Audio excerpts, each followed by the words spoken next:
Hello everyone and welcome to my channel Commerce Adda with Adhikari. In today's session, I am going to do dissolution of a partnership firm. In last 3 videos, I am uploading the chapter dissolution of a partnership firm. मैं चाहता हूँ कि कोई भी topic अगर मैं करवा रहा हूँ तो बच्चों को पूरा टॉपिक क्लियर हो। ऐसा नहीं है कि रोज में नया एक टॉपिक लो उस पर बात करें। बच्चों जैसा होता है ना, आपके स्कूल पे या फिर आप कॉलेज पे या फिर जहाँ पे भी आप पढ़ते हो, टीचर क्या करते हैं, जब तक बच्चों का कॉन्सेप्ट क्लियर नहीं होता उसी में चलते रहते हैं। तो मैं भी चाहता हूँ कि ये वाला मान लो एक स्कूल है, ये मान लो एक कॉलेज है, ठीक है। यहाँ पे क्या करेंगे हम, जब तक बच्चों का कॉन्सेप्ट क्लियर नहीं होगा तब तक मेन टॉपिक को छोड़ने वाला नहीं। ठीक है बच्चों, this is my fourth video related to dissolution of a partnership firm. ठीक है, and here also I am doing dissolution of a partnership firm. And आपके स्क्रीन के राइट साइड में एक क्वेश्चन आ रहा होगा, ठीक है, उसको थोड़ा सा देख लो क्या क्वेश्चन है। क्वेश्चन में बच्चों दिया हुआ है X, Y and Z are 3 partners of a firm। दिया हुआ है ना बच्चों, आपको क्वेश्चन में मिल रहा होगा। तो 3 पार्टनर है एंड उनका रेशियो क्या है। देखो बच्चों, the first line x y z partner sharing profit and loss in the ratio of 1/2। ये देखो बच्चों, मैंने क्या किया है, प्रॉफिट शेयर रेशियो कितना है बच्चों, एक्स वाई जेड में कितने पार्टनर है यहाँ पे, x y to z, 3 partner है यहाँ पे, ठीक है। एक्स का रेशियो 1/2, वाई का रेशियो है 3/8, जेड का रेशियो बच्चों 1/8। तो 3 रेशियो दिया हुआ है यहाँ पे बच्चों, 1/2, so you have 3/8 and 1/8। बच्चों यहाँ पे देखना, जब भी हम लोग रेशियो होता है ना, डिनोमिनेटर जो होता है रेशियो का, तो सभी का एक ही होना चाहिए, अदरवाइज ये रेशियो नहीं बनेगा बच्चों। तो यहाँ पे देखो, हमें यहाँ पे 2, यहाँ पे 8, यहाँ पे 8 दिया हुआ है। तो यहाँ पे क्या करना होगा, हमें 2 को 8 में कन्वर्ट करेंगे, ठीक है। तो 2 को 8 में कन्वर्ट कैसे कर सकते हैं, ये सब काम हम लोगों ने स्कूल में किया होगा, क्लास 6, 7, 8 में, 9, 10 में, राइट। तो अगर 2 को मुझे 8 करना है, डिनोमिनेटर एक ही होना चाहिए इसलिए मैं क्या करूँगा, ऊपर वाले नीचे दोनों में अगर 4 से इंटू करता तो 8 हो जाता है, 2 के साथ 4 इंटू करता तो 8 हो जाता है। तो मैंने क्या किया, नीचे आप 4 से इंटू करेंगे तो ऊपर भी 4 से इंटू करना होगा। जानते हैं ना हम लोग, 1 × 4 2 × 4, तो नीचे 8 हो गया, ऊपर कितना हो गया, 4 × 4, 4:3:1। तो रेशियो कितना हो गया हमारा, प्रॉफिट रेशियो 4:3:1। ऐसा कोई भी क्वेश्चन मिले ना बच्चों, पहले आप उसको रेशियो को ठीक कर लेना, बना लेना, ठीक है बच्चों। तो दिया हुआ है कौन से, एक बैलेंस शीट नीचे दिया हुआ है asset side and liability side, है ना बच्चों। तो देखो एसेट साइड में क्या दिया हुआ है बच्चों, रिजर्व दिया हुआ है, लोन बाय एक्स दिया हुआ है, क्रेडिटर दिया हुआ है एंड कैपिटल दिया हुआ है। यहाँ पे देखो, आपको थोड़ा बहुत समझ में आ गया होगा कि कैसे सर रिलेशनशिप बनाते हैं। पहले मैंने क्लास वीडियो अगर आपने फॉलो नहीं किया तो देख लेना, मैंने बोला था लास्ट वीडियो में भी, ठीक है। तो देखो यहाँ पे एसेट लायबिलिटी दिया हुआ है, एसेट साइड में कुछ एसेट दिया हुआ है। पहले ही हमें क्या करना है, जितना भी एसेट दिया हुआ है ना बैलेंस शीट पे, होल बैलेंस शीट पे, जो एसेट तो क्रेडिट साइड में होता है, तो सारे एसेट को हमें डेबिट साइड में लिखना होगा। जो भी एसेट होगा and put all the assets in debit side and liability side का जो liability होगा except reserve। अभी बच्चों देखो, इस क्वेश्चन में रिजर्व दिया हुआ है, लोन बाय एक्स दिया हुआ है। तो बच्चों जो भी लोन होता है वो लोन अकाउंट में ट्रांसफर हो जाएगा, हमें कोई टेंशन नहीं है इसका।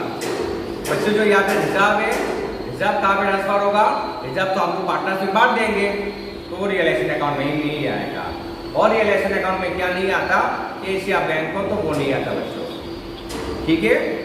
तो पहले मैं क्या करता हूँ, ऐसे साइड में क्या हुआ देख लो, क्वेश्चन में आपको देखो, फ्रीविल प्रॉपर्टी दिया हुआ है, मशीन दिया हुआ है, बुक डेट दिया हुआ है, स्टॉक दिया हुआ है, कैश दिया हुआ है एंड लोन टू जेड, मतलब जेड को हम लोगों ने लोन दिया, ऐसा कुछ दिया हुआ है, ठीक है।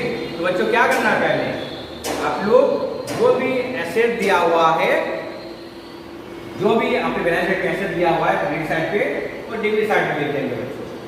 डेबिट साइड में जो लायबिलिटी दिया हुआ है वो क्रेडिट साइड में लिख लेंगे, उतना ही करना हमें, पहले ज़्यादा नहीं सोचेंगे। जैसे मैं बोलता हूँ, आप लोग ऐसा करते हो, सारे एसेट ऑन डेबिट साइड, सारे liabilities on credit side. Asset side में बच्चों क्या नहीं आएगा, जैसे इस बैलेंस शीट में दिया हुआ है कैश, तो कैश नहीं आता बच्चों यहाँ पे, और लोन वगैरह नहीं आएगा। जो लायबिलिटी साइड में रिजर्व दिया हुआ है, तो रिजर्व को क्या करते हैं बच्चों, हम लोग रिजर्व को हम लोग बांट देते हैं, तो रिजर्व भी यहाँ पे नहीं आएगा। तो बाकी चीजें हम लोग एज इट इज हम लोग लिख लेंगे। तो देखो ऐसे साइड में क्या दिया हुआ बच्चों, पहले दिया हुआ है टू फ्री होल्ड प्रॉपर्टी,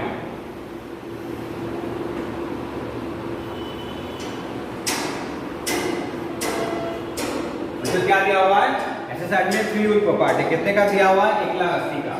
लिख लूंगा मैं 1,80,000। कॉन्सेप्ट हमें एकदम सीधा रखना है, इजी तरीके से सोचना है बच्चों। तो एसेट के लिख लिया मैंने फ्री होल्ड प्रॉपर्टी, उसके बाद क्या दिया हुआ है, मशीनरी दिया हुआ है 1,20,000 का, तो मैं लिख लूंगा।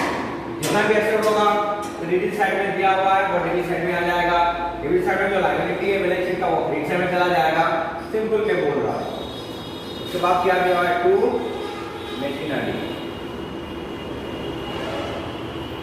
कितने का बच्चे, 1,20,000 का।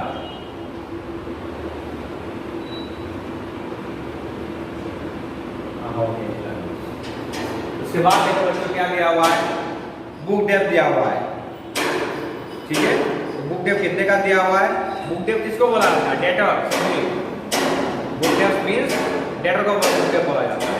तो देख लो बच्चों कितना है बुक डेप्थ,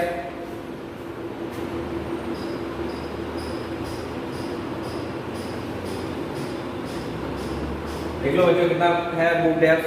बुक डेप्थ दिया हुआ है यहाँ पे 1,60,000 का।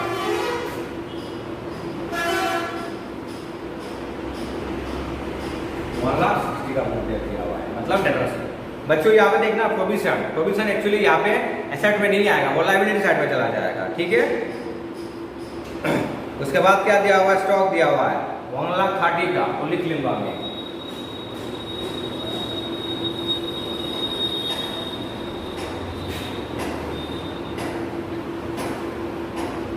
आगे बच्चों 1,30,000। उसके बाद देखो क्या एसेट दिया हुआ है, कैश। बच्चों कैश आता है क्या, आप लोग बोलोगे नहीं आता है बच्चों, कैश नहीं आता है। तो मैंने पहले ही बोल दिया था कैश या बैंक का वो नहीं आएगा, वो कहाँ चला जाएगा, कैश या बैंक अकाउंट बनाएंगे अलग से। याद रखना बच्चों, कैश एंड बैंक नहीं आता, वो अलग से अकाउंट बनेगा, तो नहीं डाल रहा हूँ मैं। एंड उसके बाद दिया हुआ है क्या, लोन टू दैट। लोन तो बच्चों यहाँ पे नहीं आएगा, लोन भी उसमें पार्टनर्स कैपिटल अकाउंट में चला जाएगा, यहाँ पे अलग से लोन अकाउंट बनाएंगे, तो वो भी नहीं आएगा। अभी बच्चों हम लोग जाते हैं लायबिलिटी साइड में, तो डालेंगे इस साइड में, क्रेडिट साइड में डाल देता हूँ बाय। लायबिलिटी साइड में देखो बच्चों क्या दिया हुआ है, लायबिलिटी में दिया हुआ है पहले ही रिजर्व, तो रिजर्व नहीं आता बच्चों। मैंने बोला था रिजर्व नहीं आता, इसलिए नहीं आता, रिजर्व को हम लोग बांट देते हैं, तो नहीं आएगा। उसके बाद देखो बच्चों लोन बाय एक्स को लोन दिए, हाँ सॉरी हाँ, तो लोन वगैरह नहीं आता बच्चों यहाँ पे, तो लोन नहीं आएगा, लोन अकाउंट में चला जाएगा। उसके बाद क्या बच्चा, क्रेडिटर। तो क्रेडिटर तो लायबिलिटी होता है वो आएगा। क्रेडिटर कितने का है, 80,000 का, लिखा में creditor.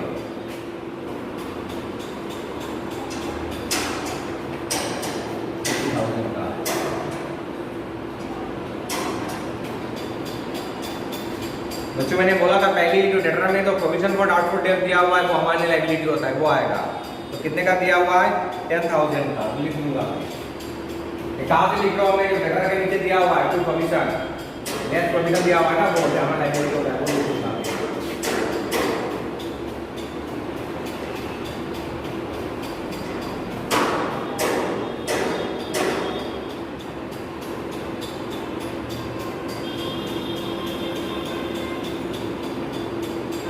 Provision for doubtful debt कितना बच्चों, 10,000। आपको फुल इतना तक तो समझ में आ गया होगा, राइट। एसेट लिखा मैंने, लायबिलिटी साइड में इस लायबिलिटी लिखा।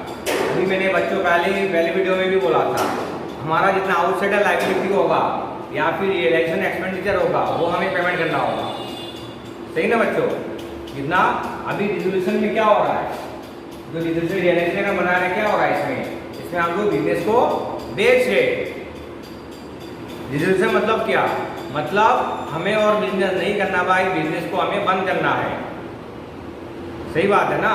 तो बिजनेस को अगर बंद करेंगे तो क्या करेंगे, आउटसाइडर जितना भी लाइबिलिटी होगा उनको पेमेंट करना होगा। अदरवाइज वो बोलेंगे भाई हमारा पैसा नहीं दिया तुमने, दुकान कैसे बंद कर रहे हो। सही बात है ना, अगर मेरा दुकान होगा, अगर मैं बंद कर सकता हूँ क्या, बाहर वालों को पैसा नहीं दूँ, नहीं बंद कर सकता, तो आउटसाइडर को पहले पेमेंट करना होगा बच्चों। ठीक है, तो आउटसाइडर मतलब क्या, क्रेडिटर को पेमेंट करना होगा। ठीक है, तो क्या करूंगा मैं, पेमेंट कर दूंगा। अभी देखेंगे बच्चों, यहाँ पे देखो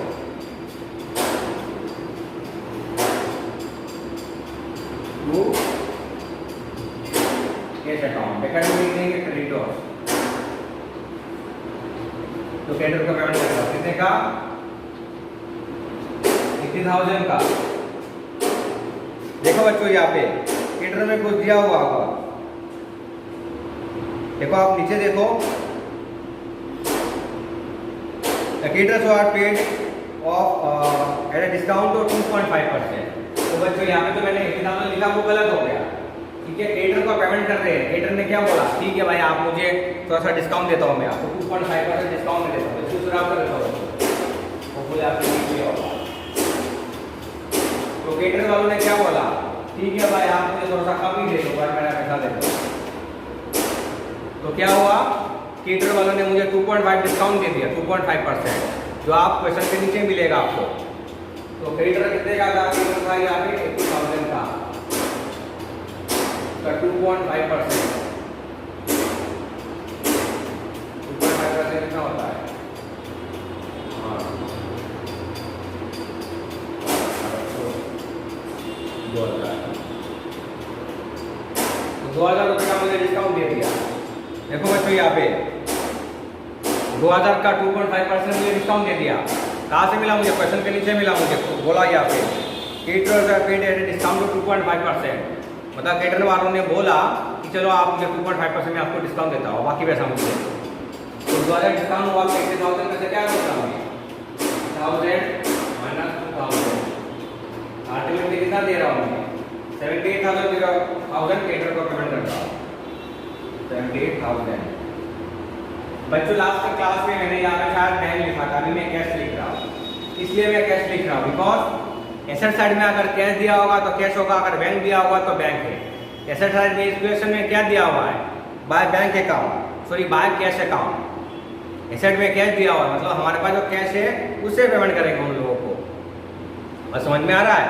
हमारे पास जो कैश जमा हुआ है उसमें से क्रेडिटर का पेमेंट करेंगे, तो कहाँ से कैश जाएगा, कैश कैसा जाएगा, कैश अकाउंट से जाएगा, इसलिए मैंने कैश लिखा। कितना लिखा, 70,000, कैसे आया मैंने आपको बोल दिया। ध्यान से देखो बच्चों यहाँ पे, उसके बाद एक्सपेंसेस ऑन रियलाइजेशन 5,000 दिया हुआ है, देखो क्वेश्चन के नीचे दिया हुआ है एक्सपेंसेस ऑन रियलाइजेशन ₹5,000, तो वो भी तो पेमेंट होगा। यहाँ पे लिखेंगे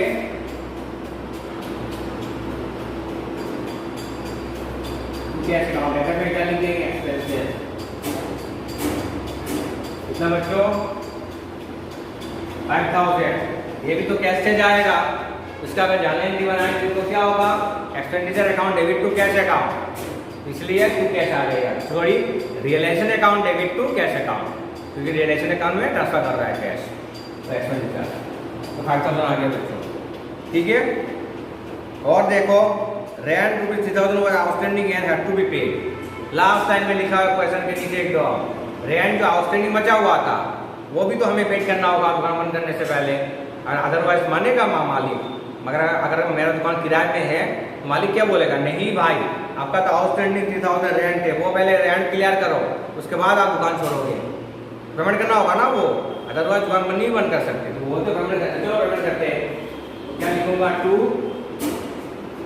कैश अकाउंट, या फिर लिखूंगा मैं रेंट 3,000।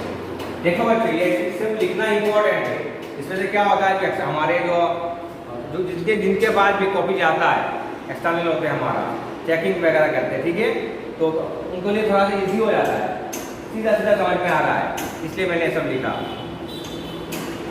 और भी अभी तो और कुछ नहीं है बच्चों, अभी जाएंगे क्रेडिट साइड में। क्रेडिट साइड में क्या होगा बच्चों, यहाँ पे देखो आपके क्वेश्चन के नीचे दिया हुआ है assets are realised as follows, assets were realised as follows, मतलब इतने का एसेट हम लोगों ने बेच दिया, बेचने के बाद रियलाइज हुआ मतलब पैसा मिला। समझ में आ रहा है बच्चों? देखो क्वेश्चन के नीचे दिया हुआ है assets were realised as follows, मतलब ऐसे बेचने के बाद हमें पैसा मिला। तो क्या मिला? देखो क्या लिखेंगे? पैसा मिलेगा मतलब कैश आएगा हमारे पास, तो लिख देंगे कैश अकाउंट डेबिट, मतलब इस साइड में लिख देंगे कैश अकाउंट। तो क्या रियलाइज हुआ? क्या बेचने के बाद कितना पैसा मिला? तो देखो बच्चों यहाँ पे मैं यहाँ पे लिख ही देता हूँ assets realised.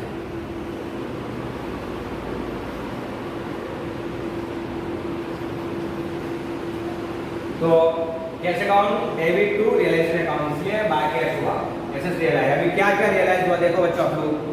Free hold property कितने में बेचा? 2,20,000 में बेचा, नीचे दिया है ना 2,20,000, तो वो लिखेंगे। तो बच्चों मैं यहाँ पे लिख लेता हूँ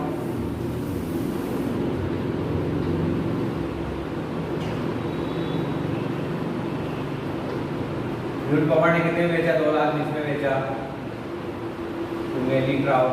उसके बाद और क्या बेचा? क्वेश्चन में देखो मशीनरी 1,10,000 में बेचा, लिखता हूँ मैं मशीनरी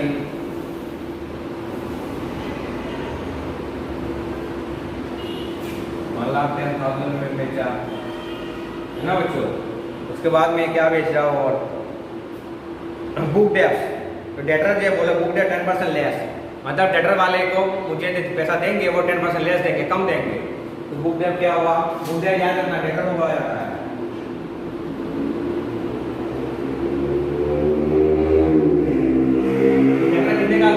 पहले मैं थोड़ा सा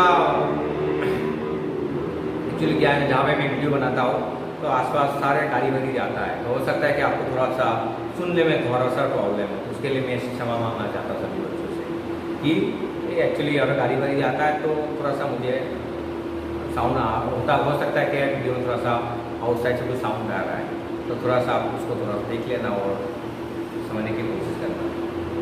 बुक डेट कितने का था? 1,60,000 का, उसका 10% लेस बोला है ना। बुक डेट देखो 1,60,000 था, उसका 10% लेस। बुक डेट देखो यहाँ पे मैं क्या करता हूँ,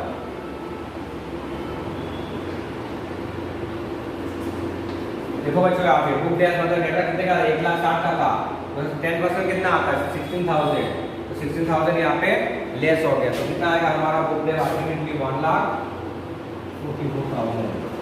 मतलब डेटर वाले मुझे पैसा दे रहे हैं 10% कम दे रहे हैं, तो लॉस हो गया मेरा, उसको मैंने माइनस कर दिया, तो 1,60,000 का 10% कितना होगा? 16,000 माइनस कर दिया, तो आ गया 1,44,000। ठीक है। और बच्चों देखो नीचे स्टॉक 1,20,000 में बेचा मैंने, तो स्टॉक आ जाएगा 1,20,000।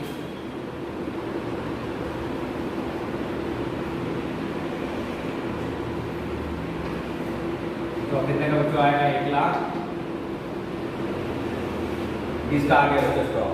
और क्या बोला? गुडविल, गुडविल हमने कितने में बेचा? 40,000 में बेचा, तो आ जाएगा गुडविल।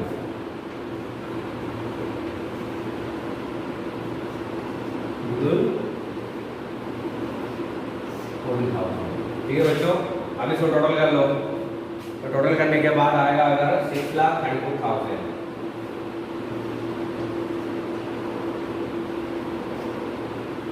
देखो यहाँ पे 2, 3 लाख, 4 लाख, 5 लाख, 5 लाख यहाँ पे, और 6 लाख, 6,34,000 आ रहा है यहाँ पे। ठीक है बच्चों, तो आ गया हमारा 6,34,000। अभी बच्चों क्या करना है? बहुत इजी है। अभी देखो इसमें हो गया बच्चों फिनिश जैसा, और बस तो हमें थोड़ा सा और का मतलब प्लस माइनस करेंगे, कुछ नहीं, हो गया काम हमारा। अभी करेंगे तो टोटल करते हैं। अभी क्या कर रहा हूँ मैं बच्चों? देखो जिस साइड में ज्यादा होगा उसको टोटल कर रहा हूँ, इसलिए यहाँ पे 6,34,000 दिखा जा रहा, तो जिस साइड ज्यादा होगा साइड में क्या किया मैंने? 6,34,000 प्लस 7,10,000 प्लस 80,000, तो 7,24,000 आ गया। ठीक है। उसके बाद क्या करूंगा मैं? लिखूंगा पहले क्या होगा? 7,24,000 से बच्चों सारे जितने एक्सपेंडिचर होगा सारे माइनस कर देंगे। ठीक है। अगर माइनस करते हैं तो मैं लिख लेता हूँ यहाँ पे प्रॉफिट ऑन रियलाइजेशन,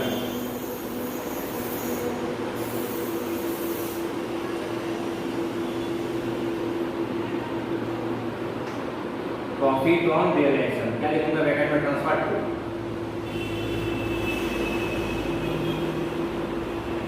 कहाँ पे ट्रांसफर होगा बच्चों, किनको मिलेगा, सारे पार्टनर को मिलेगा। सारे पार्टनर कौन कौन है, एक्स वाई जेड, तो तीनों को दे दूंगा। तो X's capital account, Y's capital account, yes capital account. अभी बच्चों देखो हमारा कितना प्रॉफिट आ रहा है, प्रॉफिट आ रहा है हमारा 48,000। देखो बच्चों यहाँ पे 48,000 आ रहा है।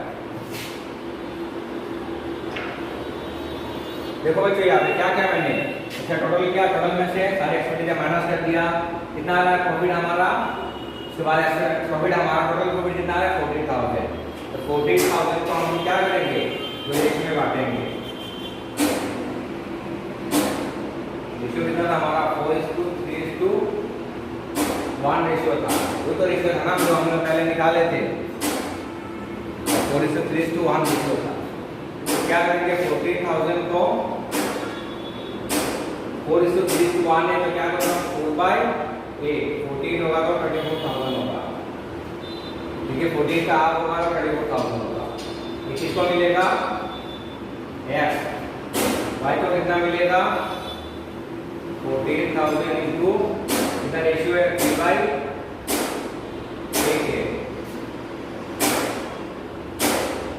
तो कितना मिल रहा है यहाँ पे 16,000, 18,000 मिल रहा है। एंड जेड को कितना मिलेगा 4,000 इंटू 1/8, यहाँ पे हो जाएगा 6,000। देखो 6 से 14 तो 6,000 यहाँ पे 6 और 18,000।